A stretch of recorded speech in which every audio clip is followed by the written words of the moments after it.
Bien, je voudrais vous remercier pour votre présence. Je crois que les deux orages que nous avons subis dans l'après-midi en a peut-être à calmer quelques ardeurs et à empêcher peut-être certains d'entre nous d'être présents. Mais vous êtes bel et bien là, donc un grand merci.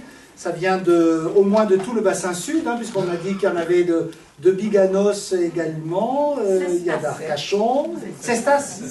Bravo, merci madame.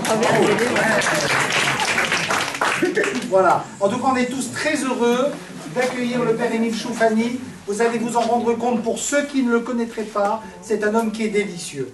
Et vraiment, pour ceux qui vont être des nôtres, qui vont aller vivre ce pèlerinage en Terre Sainte, vous verrez la qualité de l'accueil qu'il nous réservera.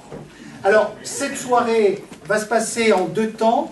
D'abord, une conférence qu'il va nous donner sur la situation, pour qu'on ait quelques clés pour comprendre ce qui est en train de se passer exactement là-bas. Il va nous faire, comme il sait si bien le faire, un peu un historique, et puis il nous racontera la vie concrète en Terre Sainte, et puis on vous parlera aussi de l'association qui existe, et pour laquelle on ira aussi en Terre Sainte, et Michel qui l'a accompagné, qui est un peu la chef, la responsable, vous donnera, pour ceux qui se sont inscrits et qui viendront en Terre Sainte, déjà, elle vous mettra en appétit, elle vous mettra un peu l'eau à la bouche pour vous dire ce que nous ferons. Il y a déjà le programme qui est établi. D'accord ? Et puis le deuxième temps, pour tous ceux qui le voudront, ce sera un repas partagé, on tirera tout de notre sac et on partagera ce temps d'amitié autour du Père Choufani. Je voudrais saluer très fraternellement la présence du Père Jean-Paul Quéroy, qui connaît bien la Terre Sainte pour y avoir organisé tant et tant de pèlerinages. Voilà. Bonne soirée en tout cas à tous et merci pour votre présence. Il faudrait qu'on termine vers 7h30, donc ça nous laisse 1h20 pour, avec peut-être un temps après d'échange, de questions et de... Bonsoir. Je voudrais remercier le Père Sylvain avec ce temps-là d'orage.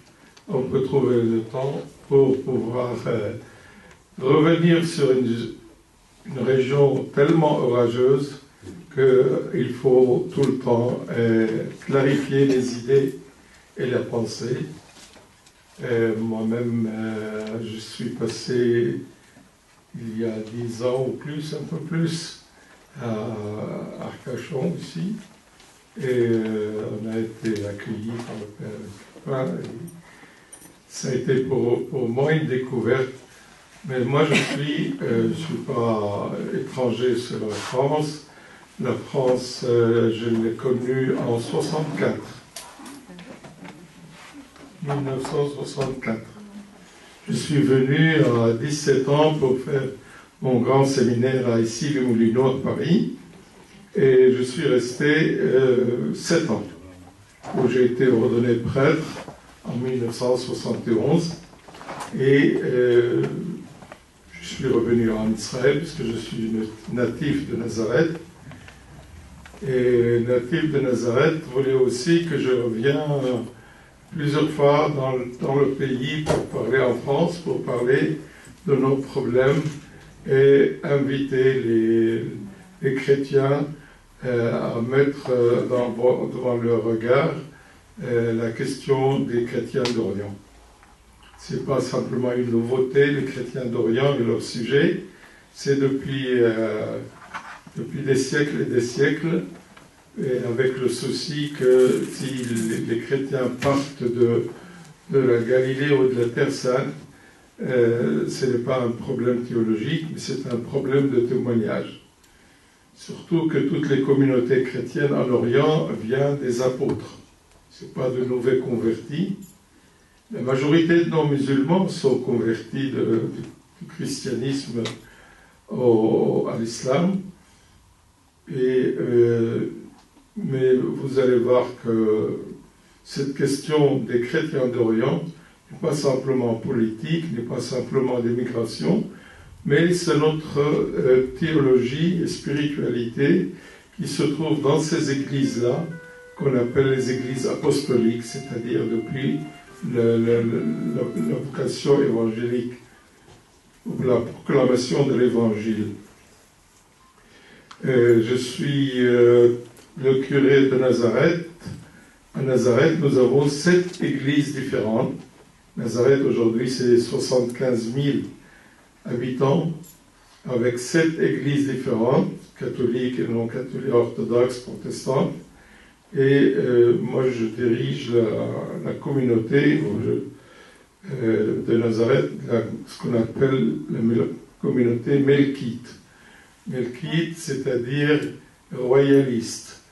C'est royaliste au terme ancien où la population du pays a été, au IVe siècle, 5e siècle, a été obligée d'être sur le plan de la foi avec le roi, alors que le roi était empereur byzantin qui colonisait nos régions.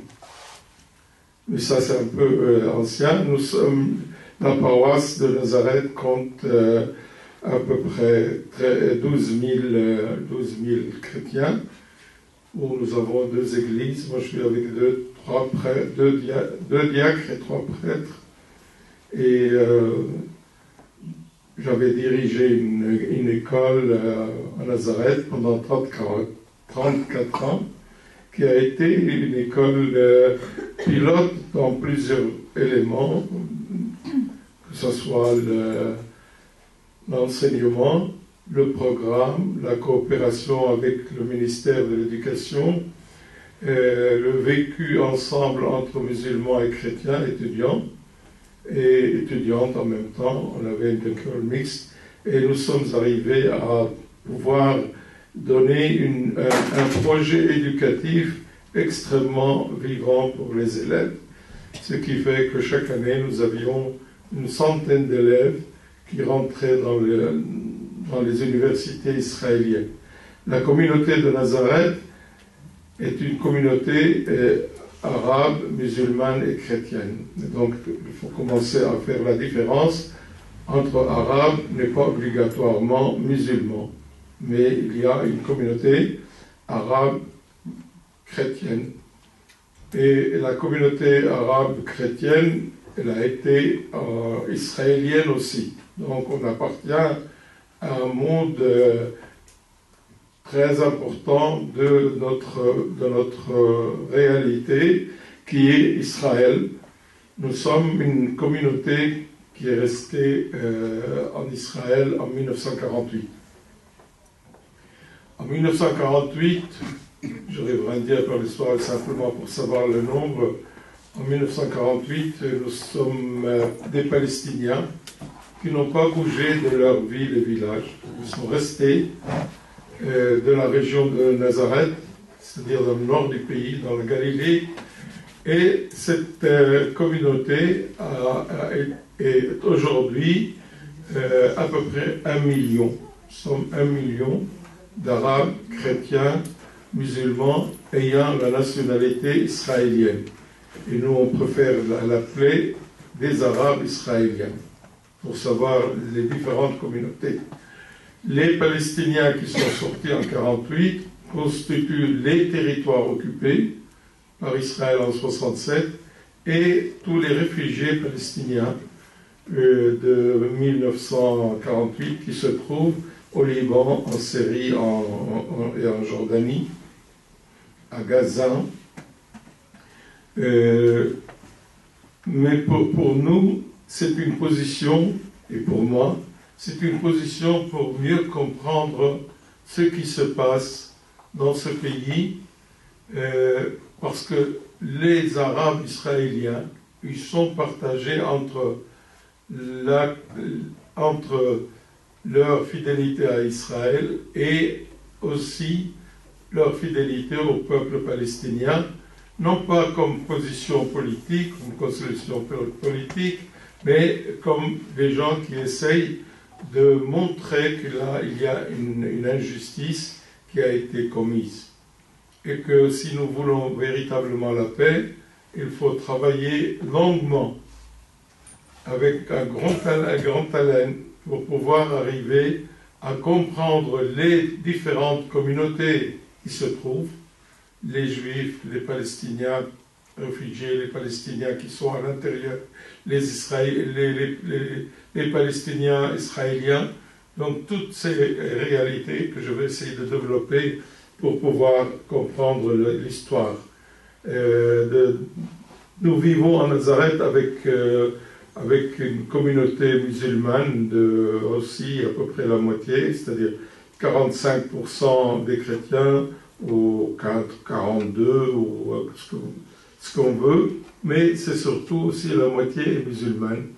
Et on parle, nous, les chrétiens, on parle arabe, on prie en arabe, le même arabe que le Coran.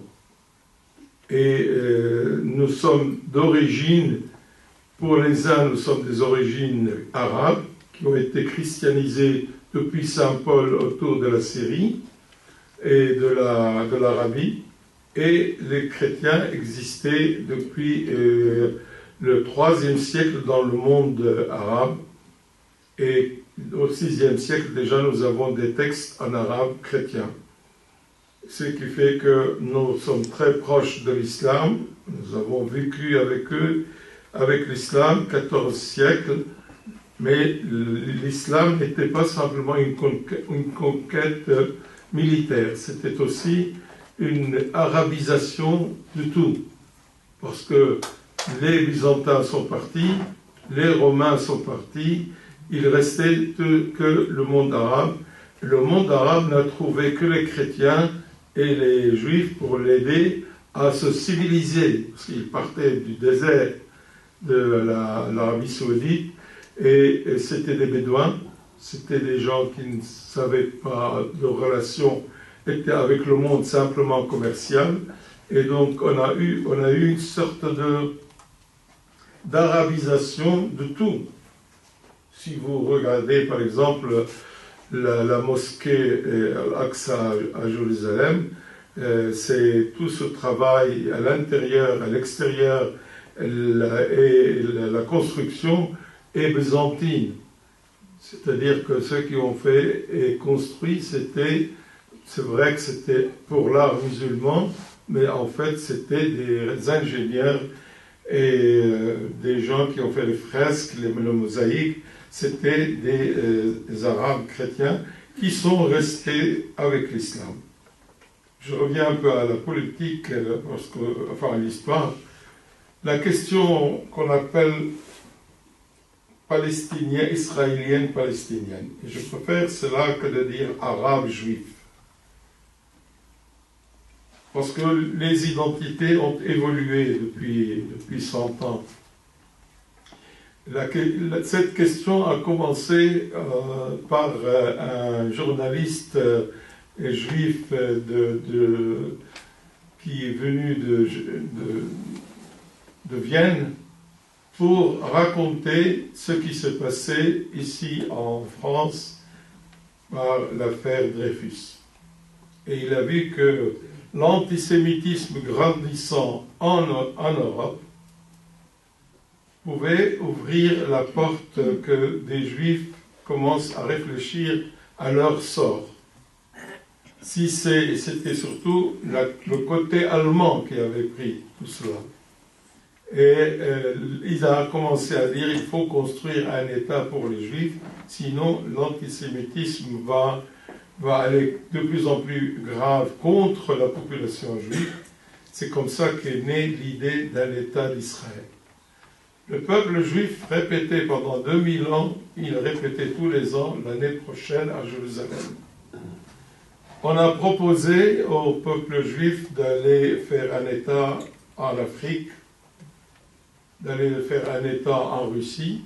La Russie avait proposé, mais le mouvement religieux des Juifs, qui était très important à l'époque, était un mouvement de dire non, Jérusalem.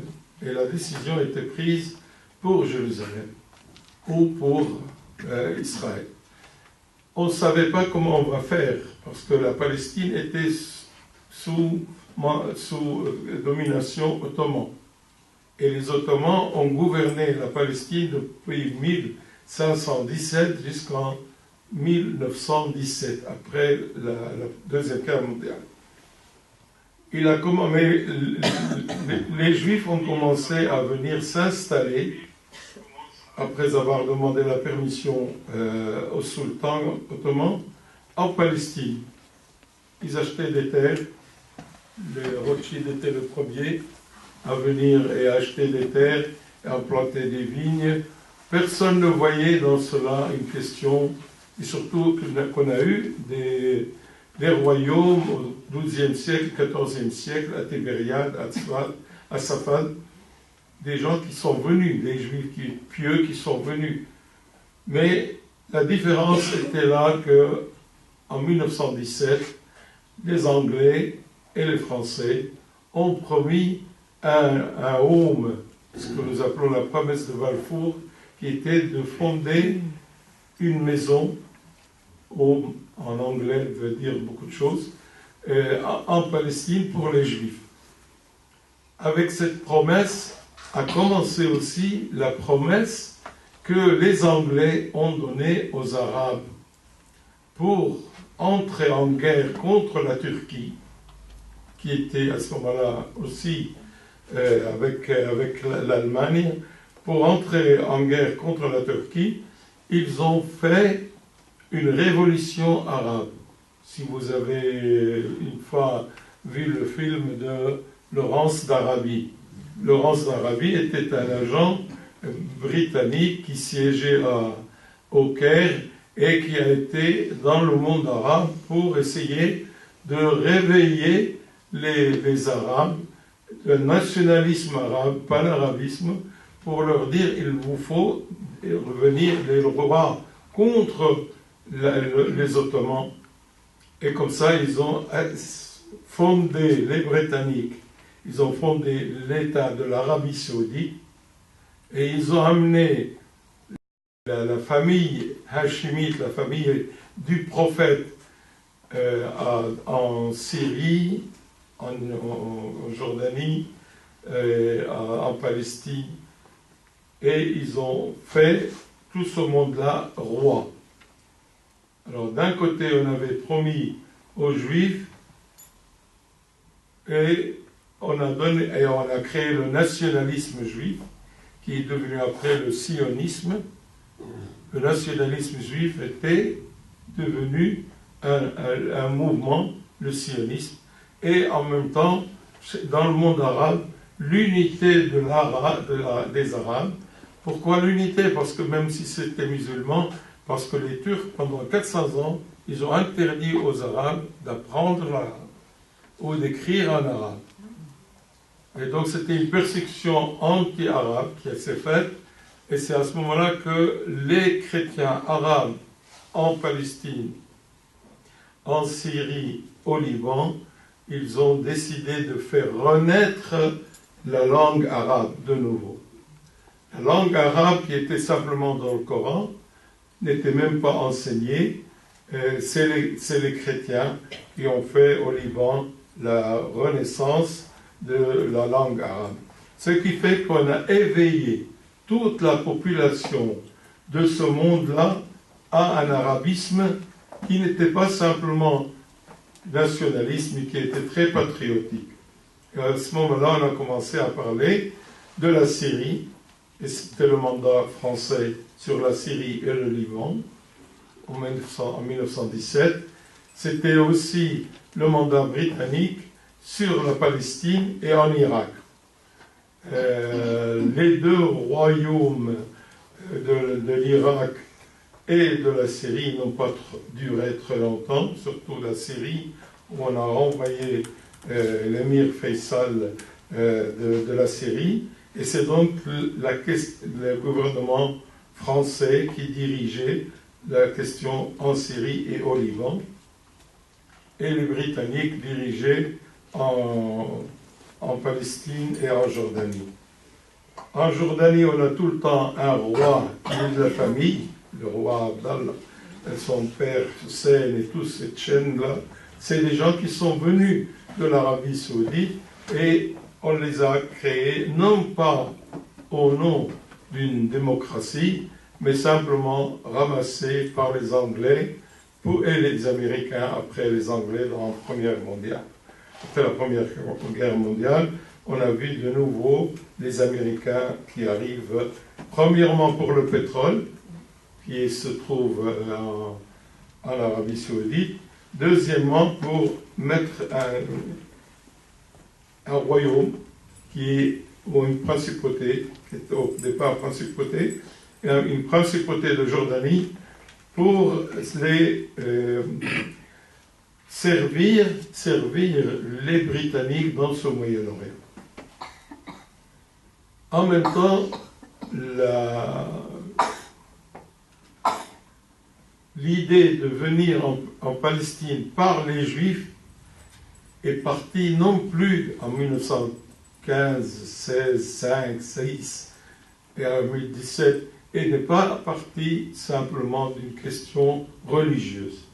On a vu toute la génération de Ben Gurion, des Russes et des Ukrainiens qui partaient en Palestine.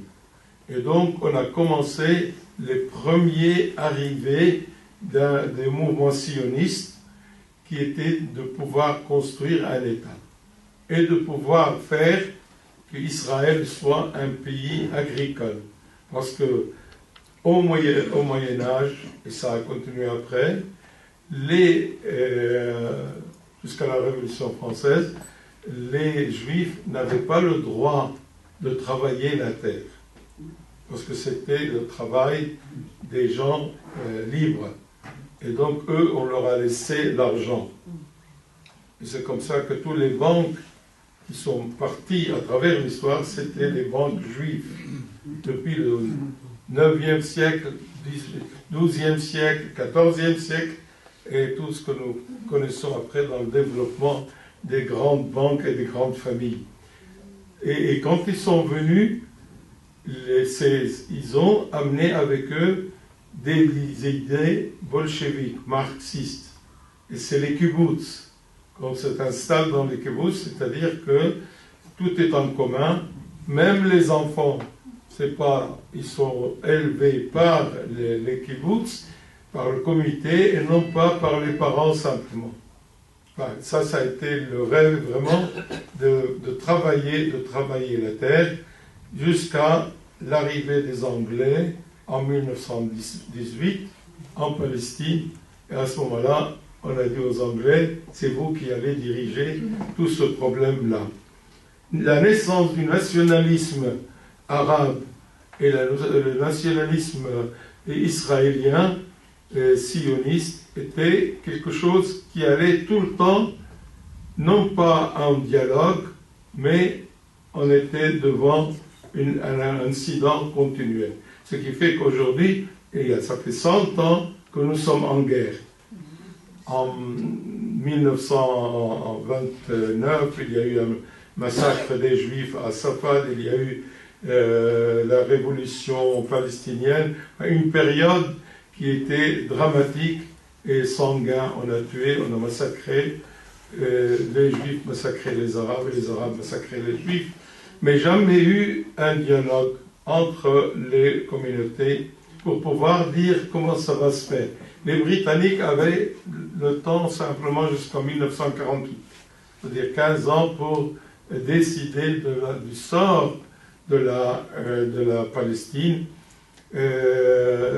Mais les Britanniques, dans leur pensée de cette époque-là, voulaient aussi qu'en donnant aux Palestiniens ou en donnant aux Israéliens, qu'ils leur laissent une place aussi. C'était encore l'impérialisme britannique et surtout la route de l'Inde.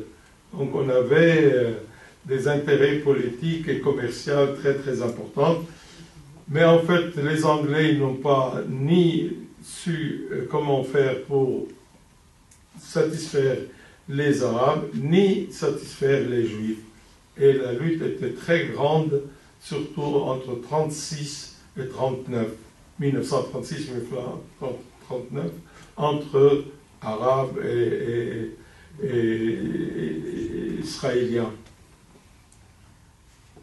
En 1939, tout ce mouvement anti-britannique s'est tourné contre, par cause de la guerre, la Deuxième Guerre mondiale. Beaucoup du monde juif, beaucoup, je vais dire 50 000, qui sont allés dans l'armée des Alliés. Et les Arabes sont allés plutôt vers Hitler. Et le moufti de la Palestine est allé 2 ans en Allemagne. Les Anglais, les Juifs sont partis directement dans l'armée des Alliés, ce qui a fait que 50 000 hommes à peu près étaient à l'intérieur de l'armée des Alliés. Donc c'était des gens préparés à la guerre, préparés à tout. Les Arabes, à part que le moufti a demandé à Hitler de tuer les Juifs et de renvoyer les autres, mais pas en Palestine, c'est tout ce que les Arabes ils ont eu en 1948.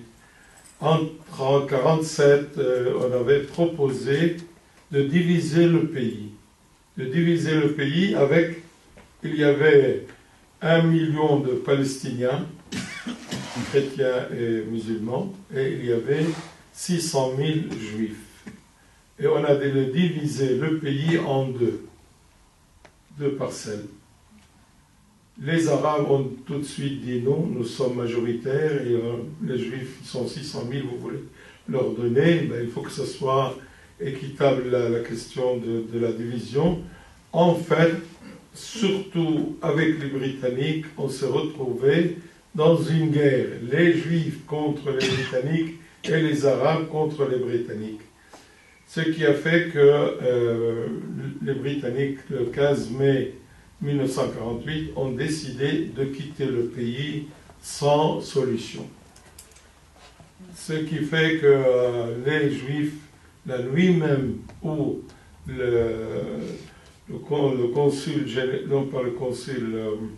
l'envoyé spécial de la reine qui se trouve du roi en Palestine, il partait, à minuit même, Ben Gurion a déclaré l'existence de l'État d'Israël. 3 heures après, était reconnu par les Américains, les Français et les Anglais, et il rentrait dans l'histoire comme historiquement celui qui a fondé l'État d'Israël et qui a donné naissance à l'État d'Israël. Tout de suite, les pays arabes, comme dit les pays arabes, enfin c'était des vagabonds. Et les gouvernements ne savaient rien de toute la question, ont appelé à une guerre sainte. Et dans le monde musulman, appeler à la guerre sainte, c'est ce que vous entendez aujourd'hui, appeler à la guerre sainte, c'est dire Allah Akbar et on tue. Ça, c'est la guerre sainte. Et c'est comme ça que s'est fait cette question d'une guerre contre Israël naissant, et le fait que tout ce peuple-là, les Israéliens, ils ont commencé, ils avaient des avions, ils avaient du matériel, ils ont mis une mainmise sur tout le matériel britannique. En quelques mois, ils ont fait 750 000 réfugiés qu'on a jetés sur la frontière du Liban, sur la Syrie et sur la Jordanie. Et on a donné momentanément pour 20 ans la partie jordanienne et la partie de Jérusalem, ce que nous appelons aujourd'hui la Cisjordanie, occupée en 67 par Israël, mais c'était en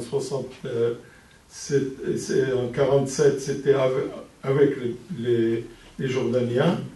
Et c'était aussi un système de passage, parce qu'on ne pouvait pas imaginer, et on ne savait pas exactement ce que serait ce monde de musulmans et arabes si on prend Jérusalem. Donc on l'a donné au royaume de Hussein, ou à son grand-père plutôt, et il a continué à gouverner jusqu'en 67. 67, Israël rentre dans toute la question palestinienne et il reprend Gaza, qui est donné aussi en Égypte. Momentanément, on devait arriver à ce que Israël soit ce qui est aujourd'hui, sur le plan de la surface. 200 000 Palestiniens, arabes et chrétiens n'ont pas quitté le pays et Israël a mis ses frontières par l'armistice qui s'est fait avec les pays arabes.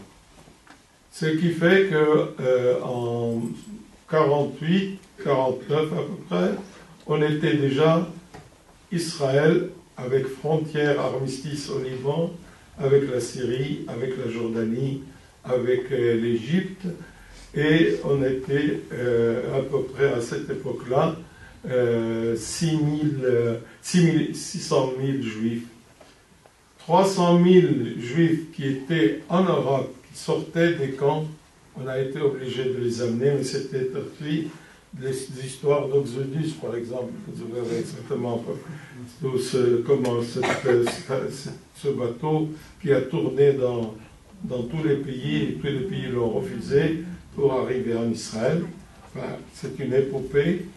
Et surtout, on avait une question, qu'est-ce qu'on va faire avec les Arabes? Eh bien, on les a laissés, on leur a donné la nationalité israélienne, et au départ, on a donné une carte d'identité, et les réfugiés, on ne voulait pas du tout, on a renvoyé les gens. Quand on dit réfugiés, ce n'étaient pas des gens qui sont partis d'eux-mêmes, c'était d'un lieu où l'armée israélienne a demandé à partir, surtout dans les régions de Jaffa, à côté de Tel Aviv, de Lod, de Ramla, tout cela, où il y avait des grandes communautés palestiniennes. On leur a fait partir par force. On a démoli 420 villages palestiniens et Israël s'est installé avec le nouveau arrivé et avec l'immigration qui a commencé en Israël.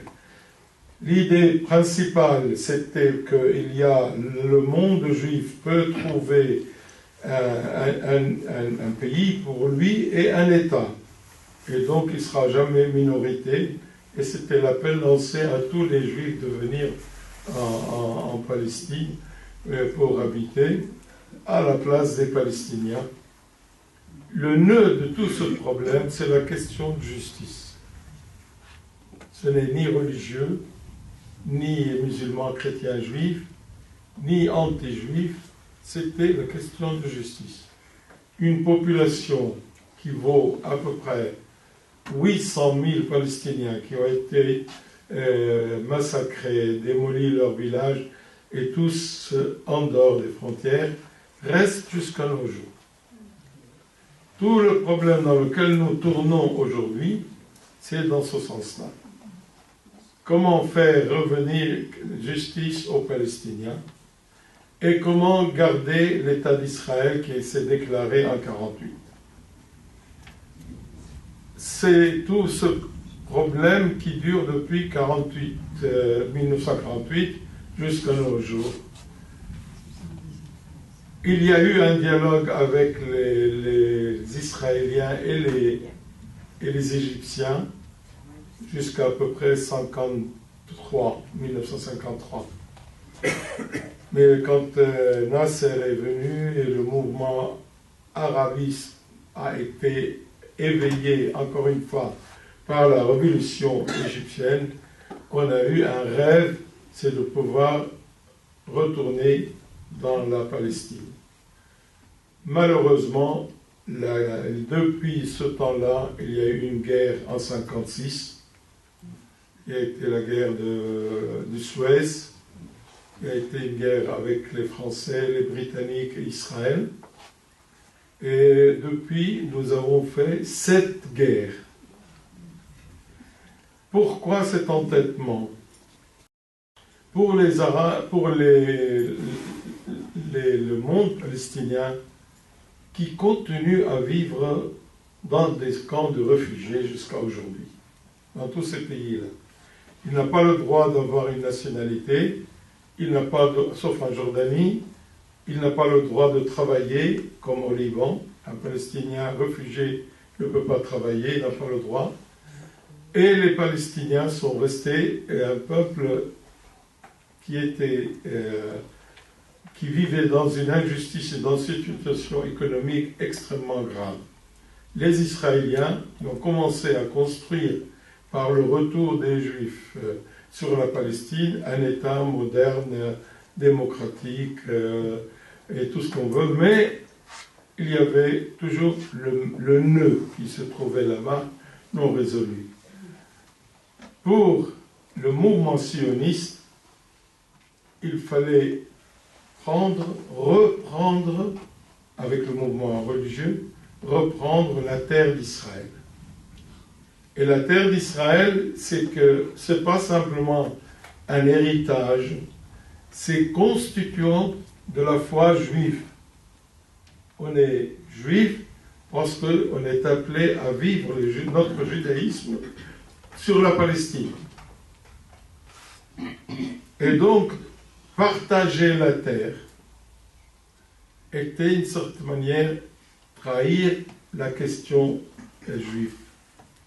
Et il y a toujours des mouvements religieux qui refusent d'entendre parler du partage. Pour le gouvernement israélien, il y a eu la guerre de 67, il y a eu la guerre de 73, il y a eu la guerre du Liban, la première intifada. On a eu 7 ou 8 guerres comme ça tout le temps, sans parler que tout le temps c'était le même problème. Les Palestiniens à l'extérieur, ils n'ont rien. Les Israéliens, ils peuvent construire leurs États dans une démocratie, dans un parlement, dans tout ce qu'on veut. Mais personne ne peut nous demander quoi que ce soit sur la question de la terre. Jusqu'à que le premier ministre Rabin, qui était élu par les travaillistes, est venu en disant, et lui qui connaissait chaque vis dans le vis, non pas le mot, mais le tournevis là, chaque chose dans l'appareil de l'État, il a dit, on arrête ça, on ne peut pas continuer comme ça, il faut arrêter. Moi je suis prêt, il a dit Rabin, je suis prêt à reconnaître le peuple palestinien et son droit.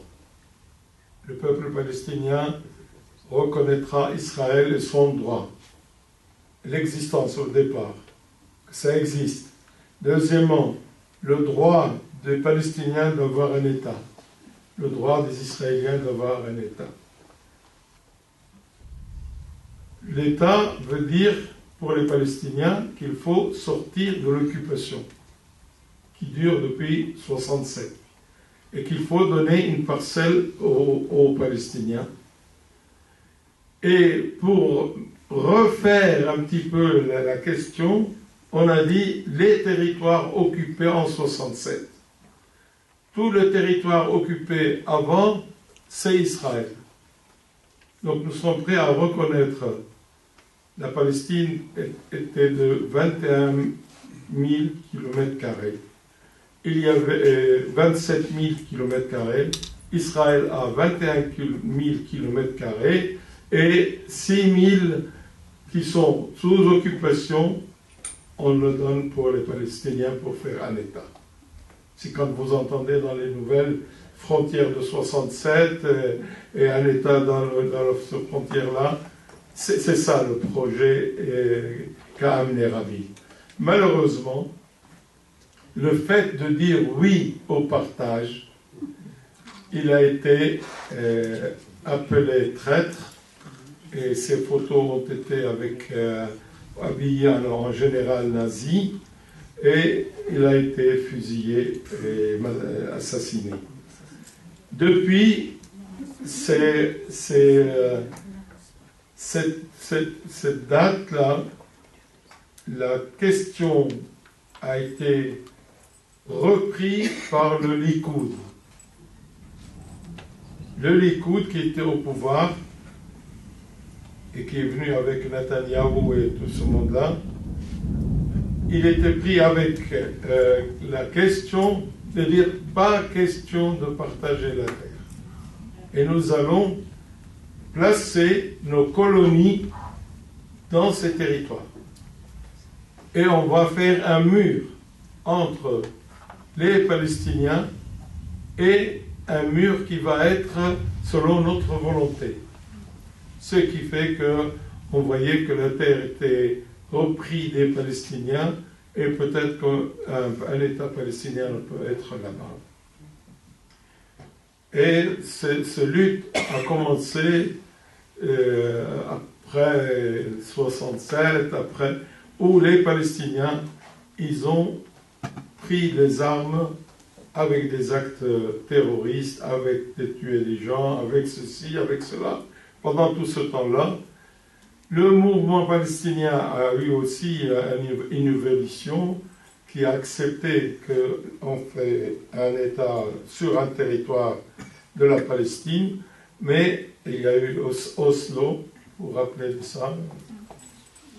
On a parlé de la paix d'Oslo, qui était une entente entre Palestiniens, mais que le gouvernement israélien de droite et d'extrême droite a refusé cela, et jusqu'à maintenant, il déclare que Oslo est mort, c'est terminé. Donc nous avons le roulement historique avec ce qui fait qu'aujourd'hui, c'est le problème.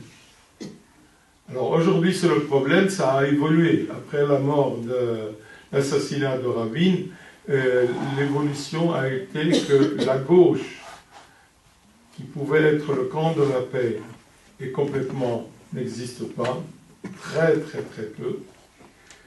L'assassinat de Rabin a empêché des gens intelligents de la gauche de se présenter avec cette idée-là, parce que on était tout de suite massacrés ou assassinés sur base religieuse. Sur base religieuse, parce que c'était un rabbin qui a dit il faut le tuer, il faut l'assassiner. Et ça a été fait par un jeune d'une yeshiva. Et le pays n'a pas pu sortir de cette situation. Alors Israël, pendant ce temps-là, elle s'est construite comme une force économique et une force diplomatique très très importante, et surtout dans l'agriculture et surtout dans toutes les sciences et de rénovation. Quand vous visitez Israël, surtout Tel Aviv et la région de Tel Aviv, c'est une ville moderne, d'un autre monde moderne.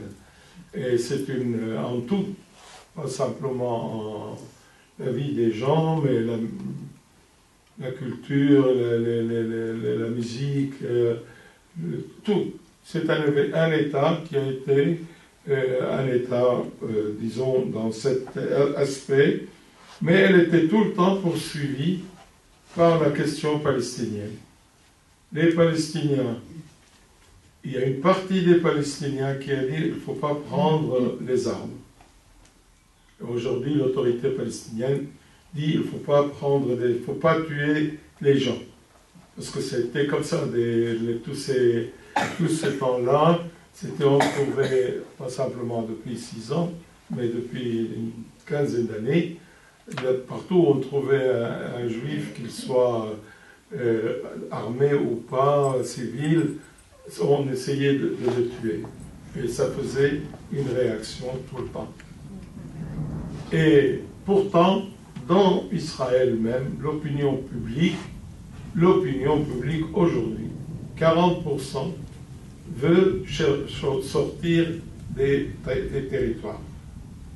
Et ils veulent donner un État aux Palestiniens. Mais ils ne sont pas majoritaires.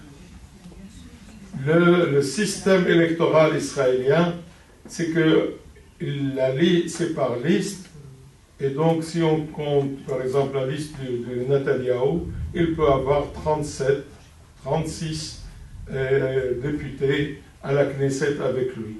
Mais il ne pourra pas faire le gouvernement, parce que la Knesset, c'est ça, 120 députés.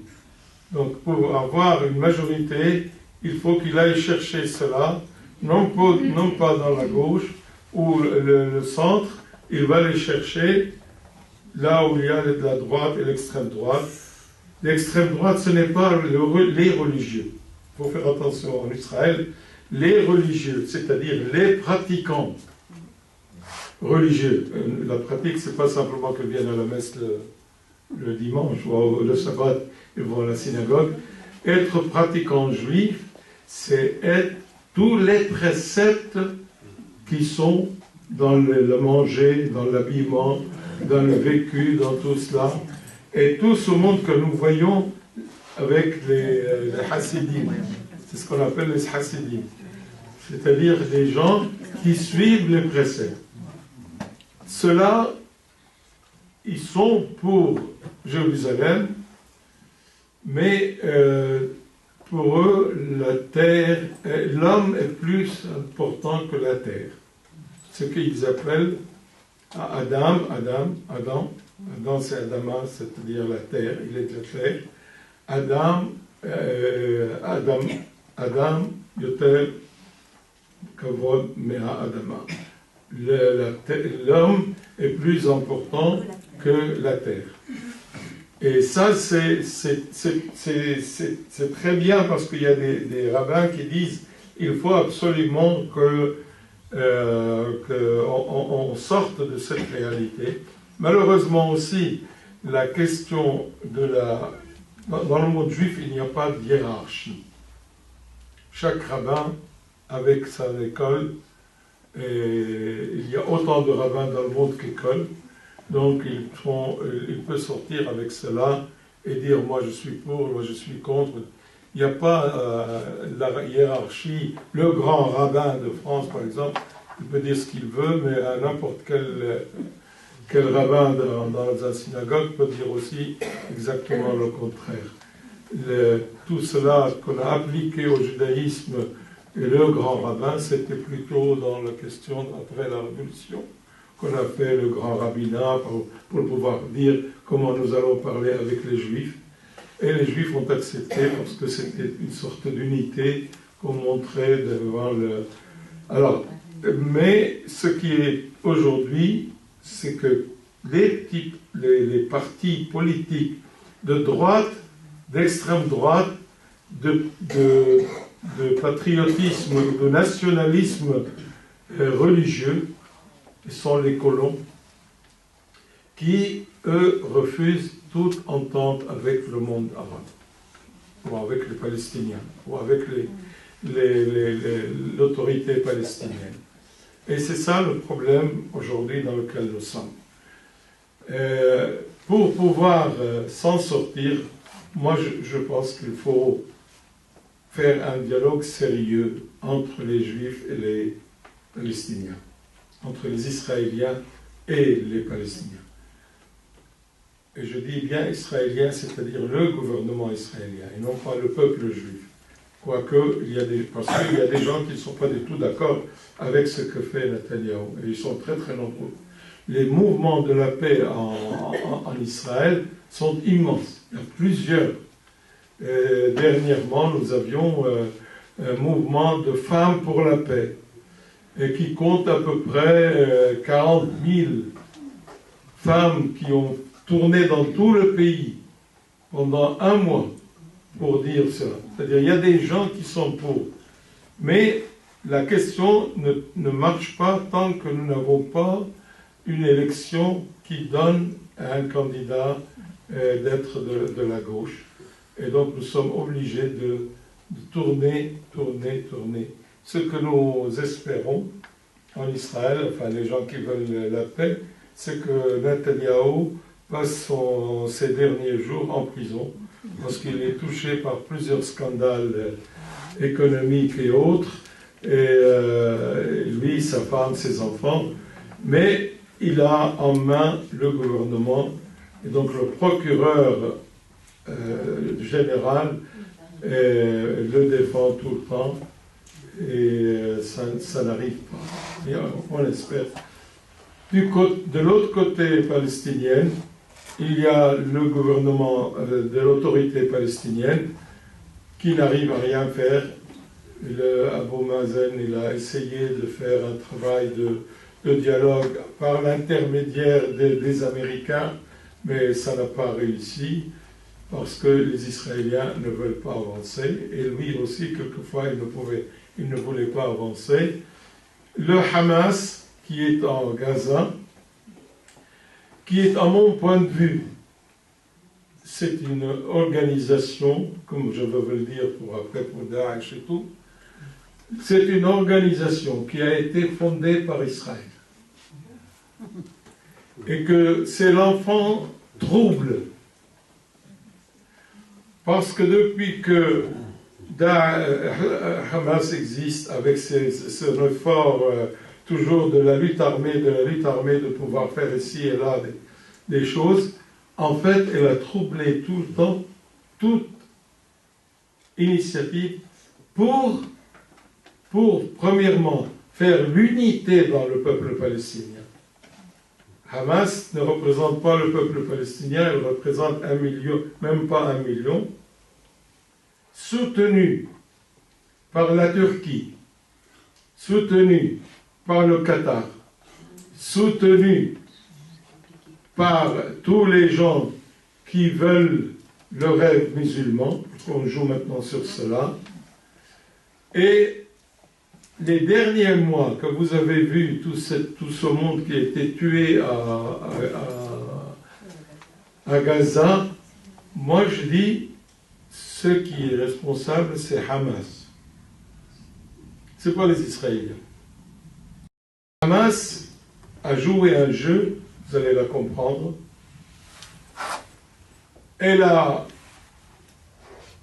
proclamé que il y aurait 1 million de personnes qui vont traverser la frontière pour aller jusqu'à Jérusalem. Et Hamas a essayé tout le temps de se mettre dans une situation où c'est elle qui défend la Palestinienne, c'est elle qui peut tuer, c'est elle qui peut massacrer, envoyant des fusées sur les gens qui sont sans jamais de résultat. Aucun résultat. Du 15 mai, le jour où on a transféré l'ambassade américaine à Jérusalem,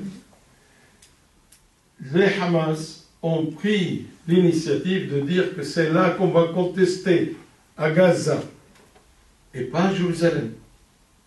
Pas à Jérusalem.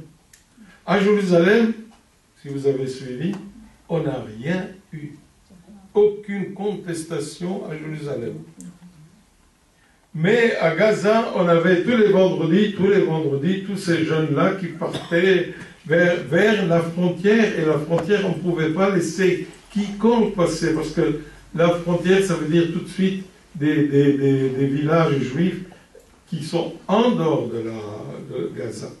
En dehors de Gaza. Et donc, on avait ce monde qui arrivait, ce qui est arrivé. Alors, les Israéliens, ils auraient pu utiliser autre chose, mais on n'était pas aussi certain que ça. Et les Israéliens en portent aussi la responsabilité. Parce que c'est eux, avec les Hamas, qui ont amené tous ces jeunes-là à la mort. Tous ces jeunes qui sont morts, et tout ce vacarme qui a été pendant 1 mois, rien pour contester Jérusalem et de faire une protestation à Jérusalem, et rien non plus pour faire qu'à Jérusalem, il y ait au moins quelques manifestations. Les Israéliens, le même jour que ça a commencé, tout ce vacarme sur Gaza, on a enlevé le blocus sur Gaza. On a fait entrer farine, électricité, tout ce que vous voulez. Et pour arrêter cela, on a attendu le 6 juin. 6 juin, c'était la dernière semaine de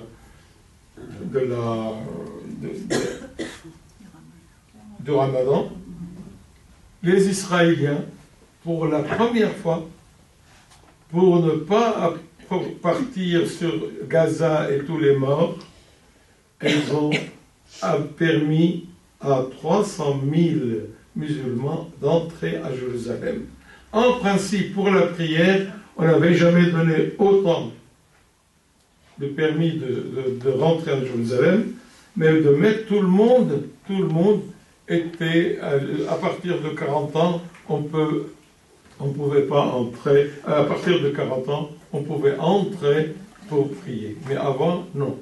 Ce jour-là, la dernière semaine du vendredi de Ramadan, il y avait eu 300 000 qui sont venus de partout, des territoires occupés.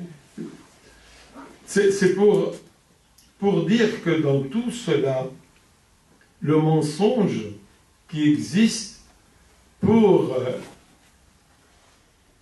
faire que les journaux qui n'ont aucune idée de ce qui se passe, simplement donner un peu les nouvelles. Ah oui, les Israéliens, oui, les Israéliens, mais vous devez aussi dire Hamas. Sinon, vous n'allez pas comprendre qu'est-ce que font tous ces gens de l'autre côté à Hamas, dans le sud. Ce qui a fait que 2 jours après le 6 juin, c'est-à-dire c'était la mémoire de la guerre de 6 jours, où tout s'est très bien passé, on n'a rien eu. Les Qatar et l'Égypte a fait un cessez-le-feu pour Gaza, et les Israéliens et tout le monde ont accepté, mais contre quoi? Contre 500 millions de dollars qui ont été donnés à Hamas par le Qatar. Alors quand on comprend cela, ce n'est pas pour enlever la condamnation contre Israël et l'utilisation de la force, on aurait pu faire autre chose, c'est certain. Mais aussi la responsabilité de Hamas qui sort avec toutes nos télévisions comme l'élément qui fait peur alors qu'ils sont des traîtres. Et la même chose se fait avec nous, avec Daesh. On peut continuer?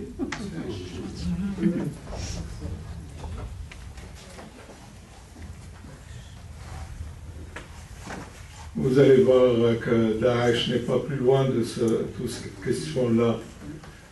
Premièrement, Daesh est venu comme une explication de la société musulmane. La société musulmane, surtout chez les Arabes, les pays arabes. Les pays arabes sont les pays les plus pauvres, pas les pétroles, mais la population, partout. Une pauvreté en tout. Pauvreté dans la liberté, pauvreté dans la conscience, pauvreté dans l'argent, pauvreté dans l'enseignement, pauvreté en tout. Et partout, il n'y a aucune liberté que la mosquée.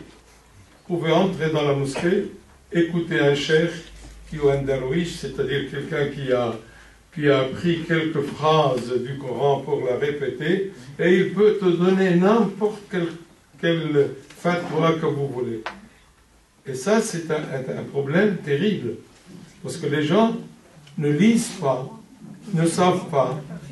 Pour lire le Coran, il faut être maître en langue arabe.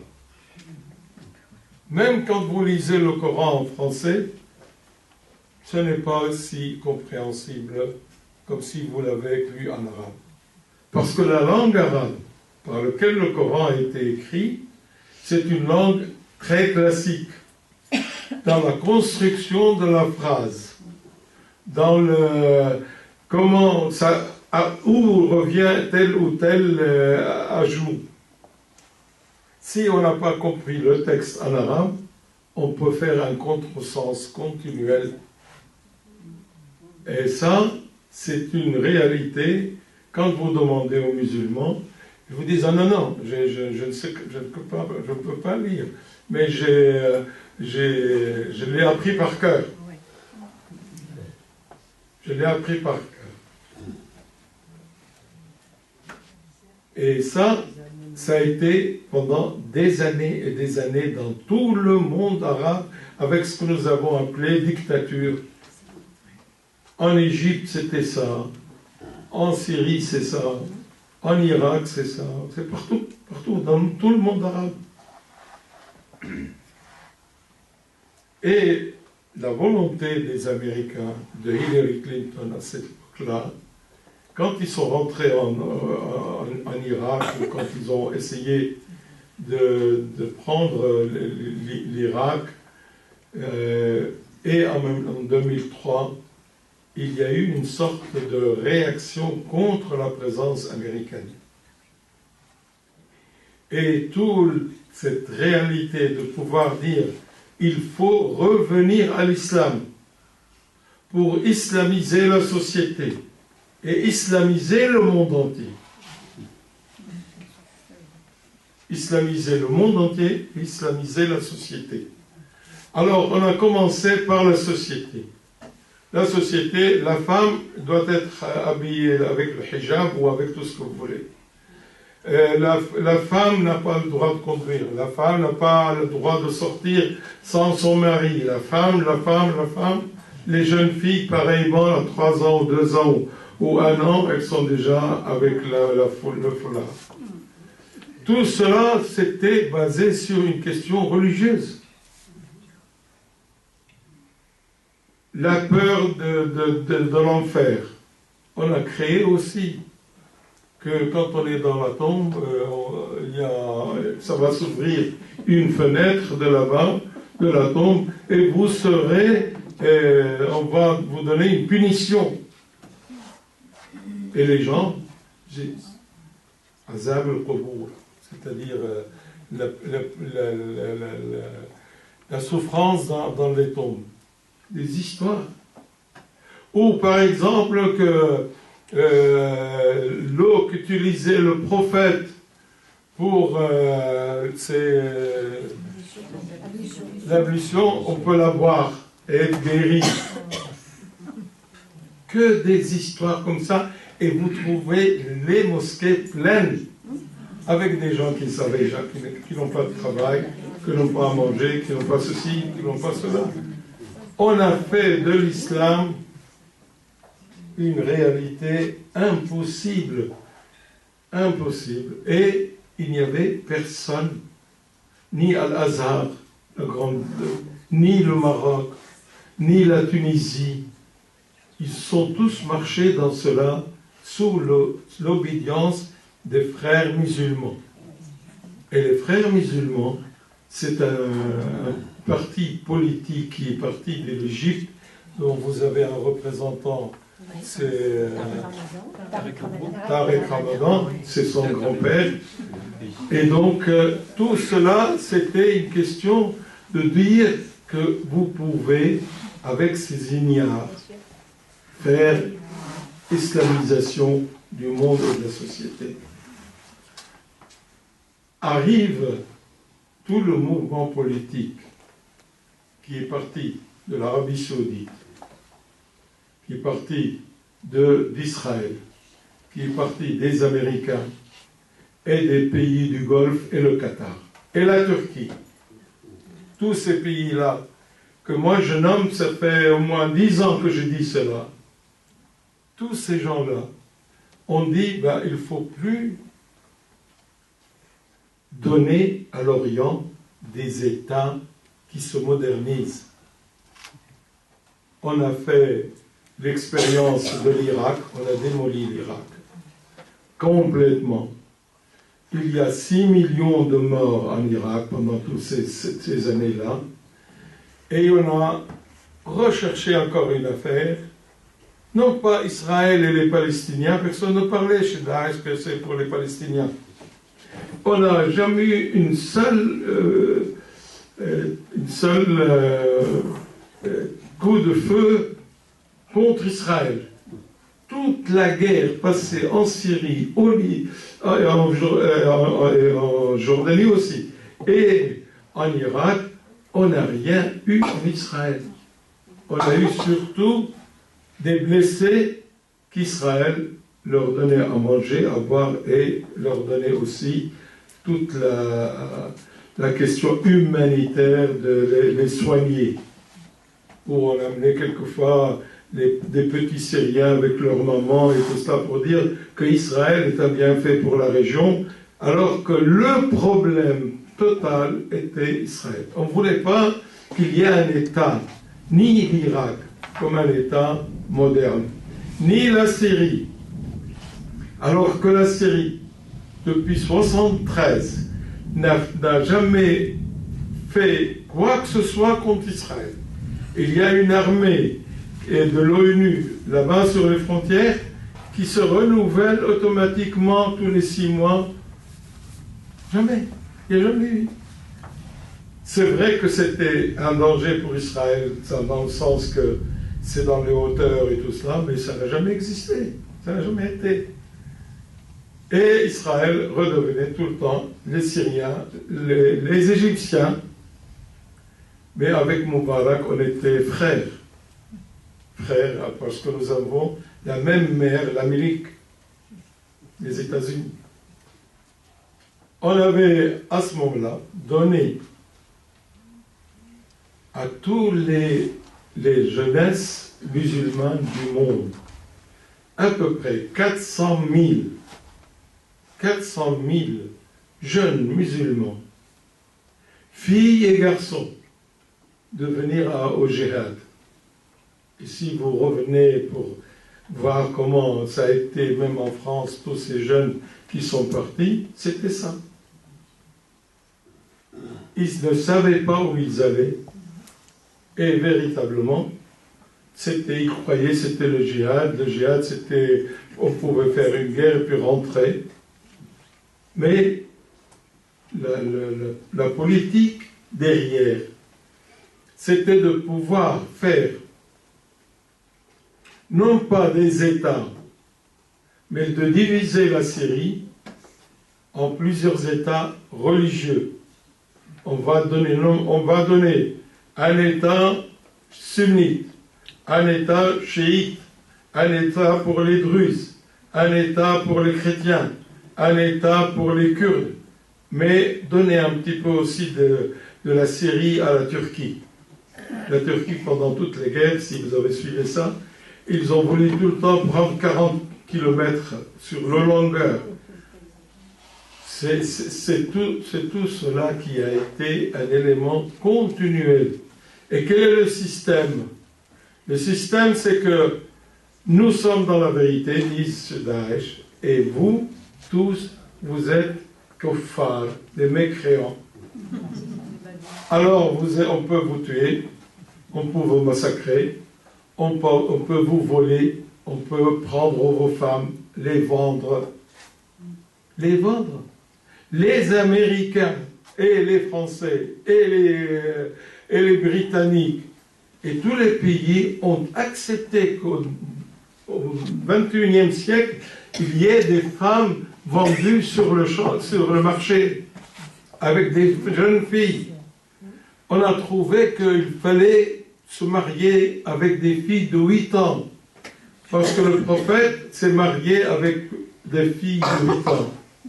Et alors on trouvait une sauvagerie, des vieillards,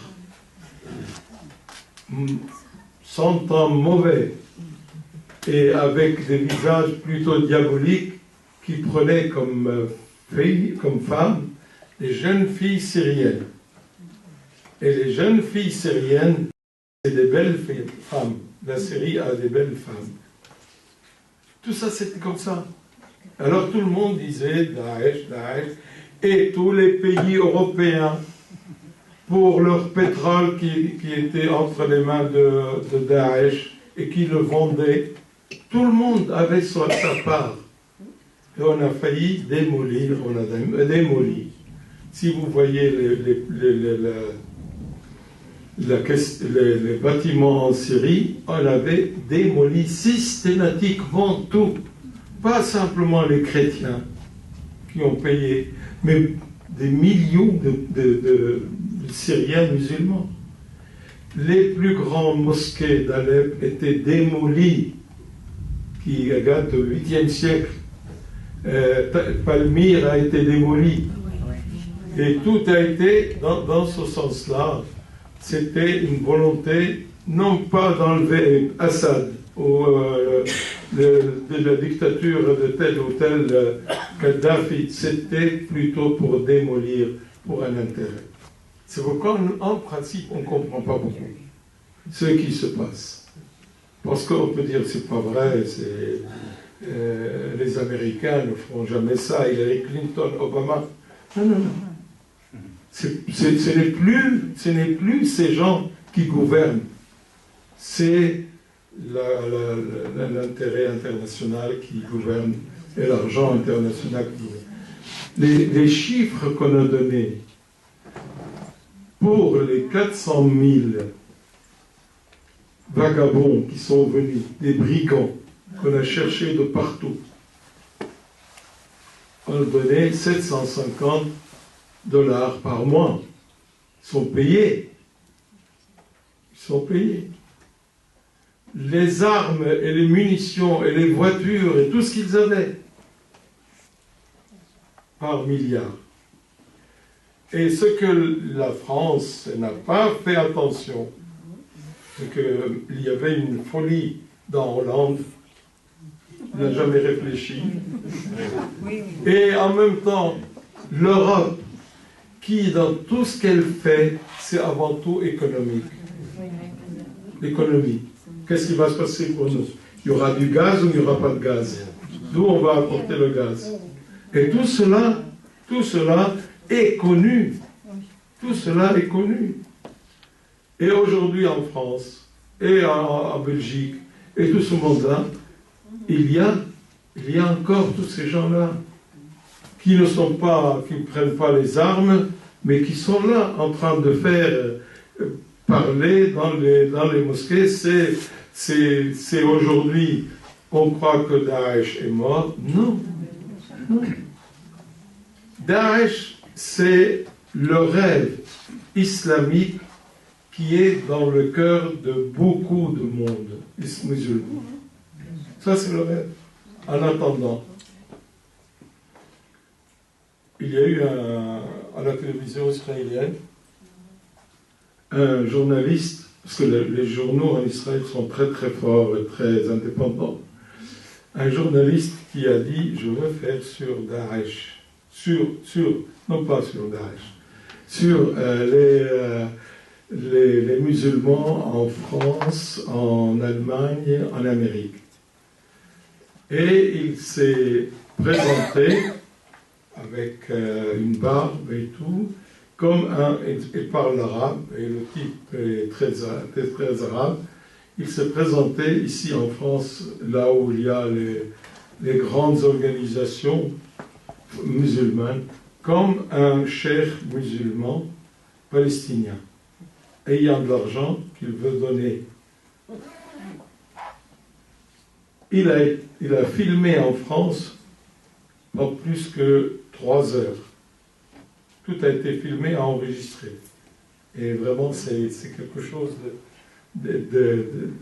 tout le temps, quand on a vu le film, c'était à chaque instant, il pouvait être attrapé, de rentrer chez les frères musulmans, de rentrer chez les personnalités, rentrer dans une école musulmane et dire: voilà ce qui se passe. Voilà ce qui se passe. C'est pas beau. Il avait le courage de faire cela. Et moi, je pense, entre une réalité de revoir les lois.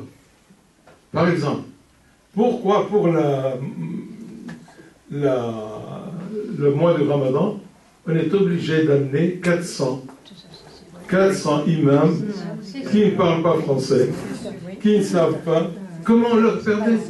C'est ce qu'on a fait il y a 15 ans. Moi, j'étais à Marseille, je leur ai dit: vous êtes en train de vous tuer.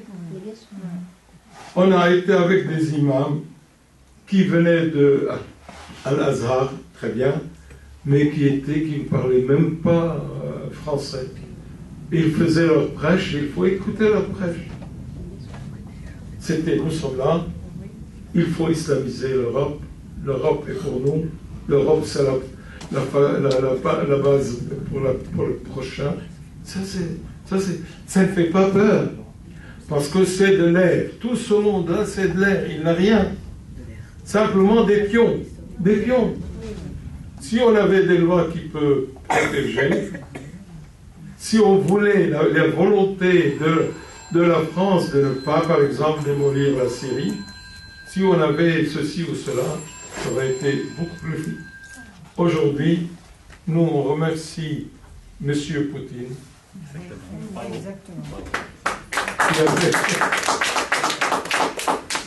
Qui a fait que, en disant je dois voir ce que je dois faire, je ne peux pas démolir tout ça. Certainement, il a un intérêt de me faire une base, il y a une base tout le temps, une base russe dans la région, mais au moins pour arrêter. Personne n'était là pour arrêter le massacre.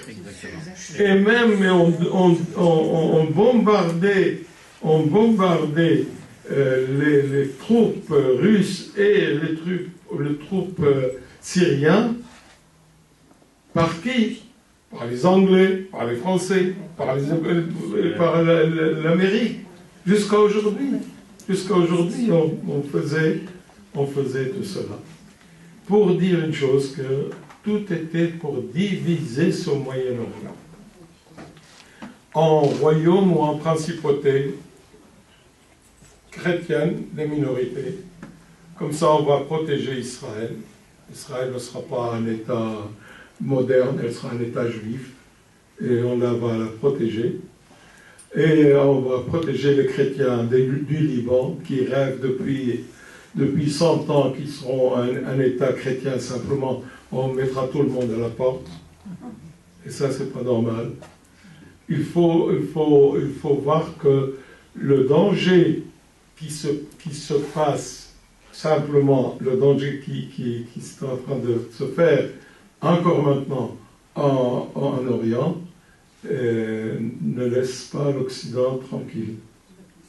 Et l'Occident, à cause de ses intérêts économiques, l'achat des avions de l'Arabie Saoudite, 36 avions avec 37 milliards de je ne sais combien de dollars, tout cela.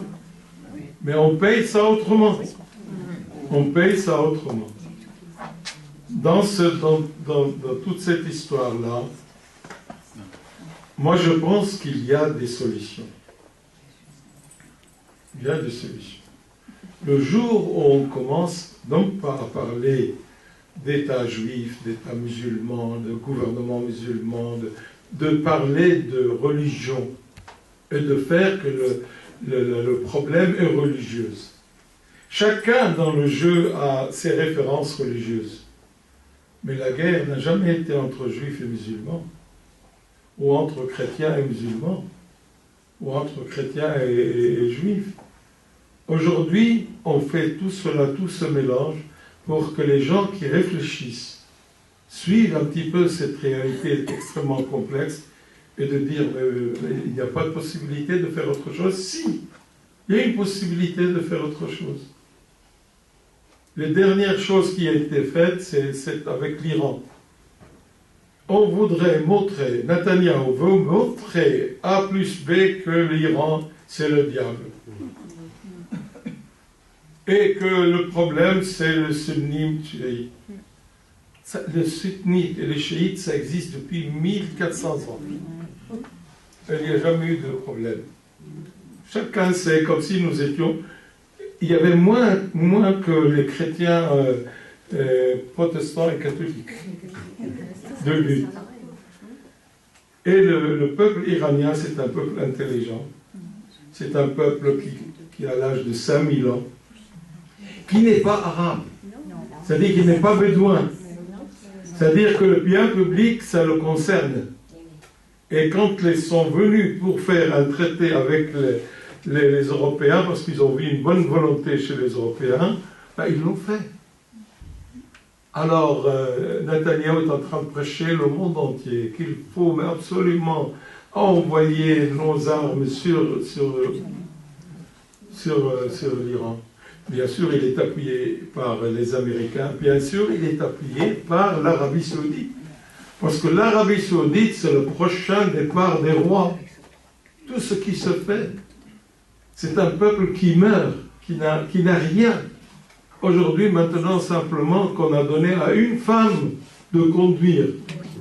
Comment vous pouvez soutenir un pays comme ça?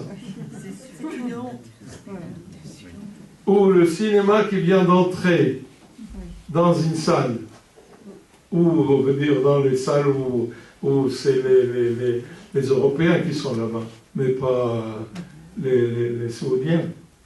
Ça, c'est notre monde.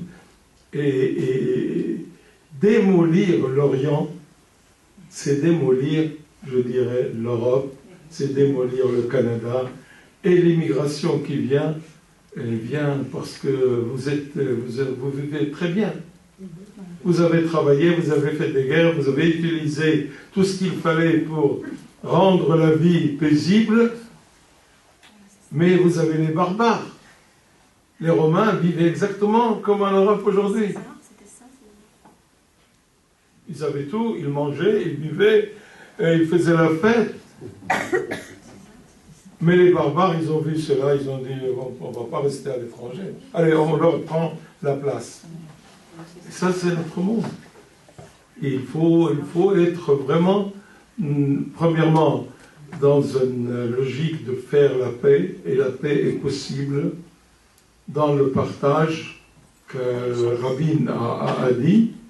Et moi, pour moi, j'ai proposé qu'au lieu de dire frontière 67, frontière ceci, il y a les colons, il y a tout cela, tout le temps des raisons pour ne pas marcher, on peut dire qu'il y a la surface de la Palestine, 21 000 km² c'est Israël, 6 000 km² c'est la Palestine.